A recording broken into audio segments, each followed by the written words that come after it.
ka mid noqo dadka ku xiran oo subscribe de Garissa Today si aad ula socoto dhacdada xilligaas taagan.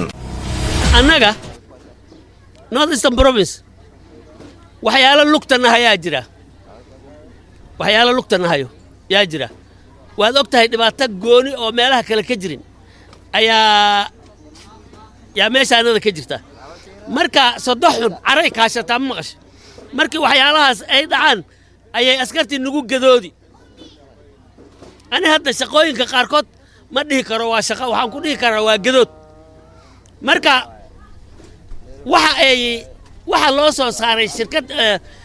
hay'adana waxyaalahaas ka mid hal meel un baan rabaa inaan kaga noqdo militariga Kenya KDF mandantkiisa waxa uu qoran yahay waxa weeye inuu dibadda ka shaqeeyo oo wadanka dibadda uu ka daafaco haddii loo isticmaalo booliis ahaan oo biriijka nagu bakhsimaan